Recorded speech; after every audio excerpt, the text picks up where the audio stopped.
बिस्मिल्लाहिर्रहमानिर्रहीम, अस्सलाम वालेकुम। आज का जो सेशन है वो हमारा होगा asking for direction. Asking for direction यानी ये जो हम पता पूछते हैं और बताते हैं।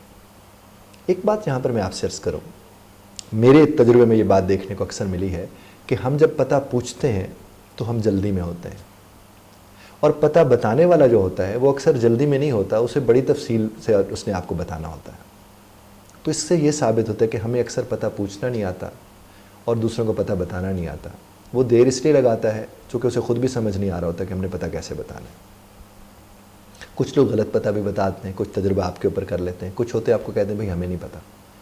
तो पता बताना और पता पूछना फ़न है, और ये वो स्किल है जो ख़ास तौर पर हमें अपने बच्चों को समझानी और सिखानी चाहिए, चूँकि हम तो भुगत चुके। अक्सर मैंने देखा है कि लोग एक जगह का पता 10 लोगों से पूछते हैं, एक जगह खड़े होकर अच्छी तरह समझ नहीं लेते।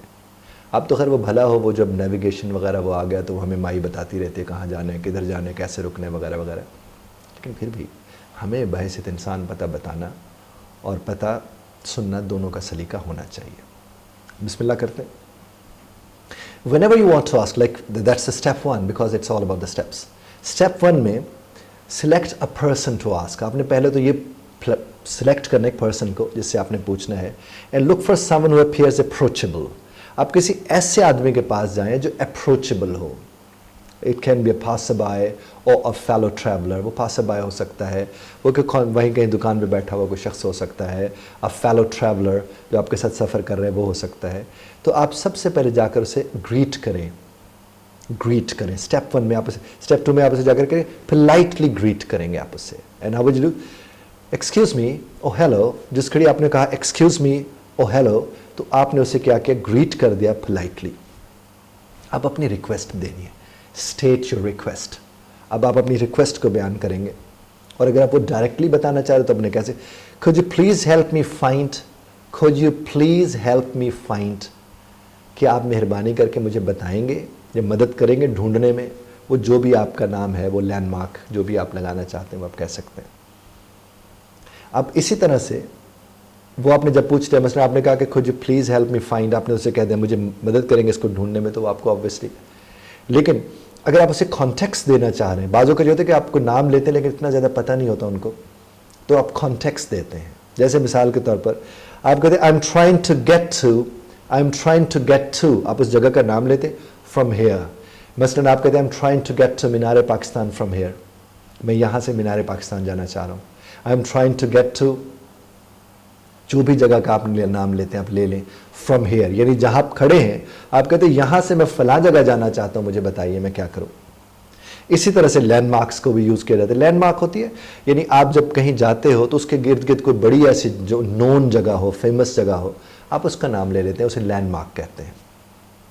तो आपने मसलन कहा कि is there a major street or landmark nearby I should look out for. Is there a major street or landmark nearby, यानी करीब करीब में कोई बड़ी गली, कोई बड़े नाम वाली गली हो या कोई लैंडमार्क हो that I should look out for, जिसकी मुझे देखना पड़ेगा अगर मैं वहाँ जाना चाहता हूँ, तो आप मुझे मदद कर दीजिए। इसी तरह से समटाइम ये होता है कि अगर आपको ज़रूरत पड़े तो आपको कुछ क्लैरिफिकेशन भी करनी पड़ जाती है, तो आप क्या करें? could you please repeat that for me, could you please repeat that for me। आप मेहरबानी करके उसे दोहरा देंगे। आप ये भी कैसे, I didn't catch the street name, I didn't catch the street name, मुझे वो समझ नहीं आया जो आपने स्ट्रीट का नाम लिया है। अब ये ज़रूरी नहीं कि स्ट्रीट का नाम समझ नहीं आया, जो भी समझ नहीं आएगा आप क्या करें? आई डेंट कैच यानी मैं पकड़ नहीं सका, गिरफ्त में नहीं ले सका, मुझे समझ नहीं आया वो जो आपने लफ्ज़ बोला था, यानी could you repeat that for me please, आप इसे मेरे लिए दोहरा सकते हैं, आप ये कह सकते हैं। और ये कब आप कहेंगे? जब आप क्लैरिफिकेशन की तरफ जाएंगे, अदरवाइज तो आपको ज़ाहिर इसको कहने की इतनी ज़रूरत भी नहीं है। इसी तरह से अगर किसी ने आपकी मदद कर दी है तो साहब क्या करना चाहिए? Thank you very much for your assistance, thank you very much for your help, thank you very much for your assistance, यानी आपने मदद की, रहनुमाई की, इस पर मैं आपका शुक्रिया अदा करता हूँ। और एक बात जो सबसे अहम है कि जब आपको कोई पता बता रहा होता है तो साहब बड़े ध्यान से सुनिए, जो मैंने इब्तदा में आपसे अर्ज़ किया था, और ध्यान से सुनते किन चीज़ों को सामने रखें? स्ट्रीट के नेम्स को, लैंडमार्क्स को, या कोई एडिशनल इंस्ट्रक्शंस आपको मिली हैं तो बेहतर है कि आप उसे बेहतर तरीके से आपको सुनना चाहिए। और अगर आपको लगता है कि नहीं, आपको इतना ज़्यादा समझ नहीं आई है, थोड़ा बहुत आपको समझ आ गया और वो आदमी जल्दी में था, तो कोई बात नहीं, जितनी समझ आई वहाँ तक तो पहुँचे, वहाँ से किसी और से पूछ लीजिएगा। लेकिन अपनी अंडरस्टैंडिंग को कंफर्म करके आपको जाना चाहिए कि आपको पता हो वाकई आप कहाँ जा रहे हो, आपको जो रास्ता बताया गया वो आपको समझ आ गया है। और फिर उसके बाद जनाब आप क्या करते हैं, आप फिर से उनका शुक्रिया अदा कीजिए। और आप उसका शुक्रिया कैसे अदा कर सकते हैं? I really appreciate your help, I really appreciate your help, thank you very much once again. आपकी बड़ी मेहरबानी, आप उन्हें दोबारा से ये बात कह सकते हैं जब आप रिपीट कर लें। अब देखिए, आप जब इन चीज़ों को समझते हैं ना, तो आपको अंदाज़ा होता है कि पता पूछना और पता बताना कितना अहम है आपकी हमारी सबकी ज़िंदगी में। अपने बच्चों के साथ रोज़ाना की मशक आप कर सकते हैं, क्योंकि बच्चों को नानों का घर तो कभी नहीं भूलता, खाला का घर भी नहीं भूलता, फुफ्फो और ताया का घर भी याद कराया जा सकता है। और अगर ये चीज़ें उन्हें याद कराई गई हैं तो बच्चों को बैठ के कहें कि बेटा हम यहाँ से अपनी फलावरी खाला के घर कैसे जाएंगे, वो आपको बताएगा कि यहाँ से आप सीधे निकलेंगे, इस तरफ मुड़ेंगे, यूँ जाएंगे सीधे, वो आपको प्रॉपर पता समझा सके।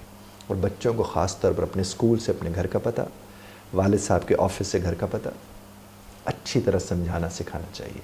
और जिन बाज़ारों में आप उन्हें लेकर जाते हैं तो बच्चों को कहा करें कि अपनी गाड़ियों के अंदर बैठे मोबाइल फ़ोन ना चलाते रहें, उन्हें रास्ता साथ साथ आप समझाते रहें, उतना क्लैरिटी से समझाएं कि कल किसी को उन्हें रास्ता बताना पड़े तो वो शानदार तरीके से रास्ता बता सकें।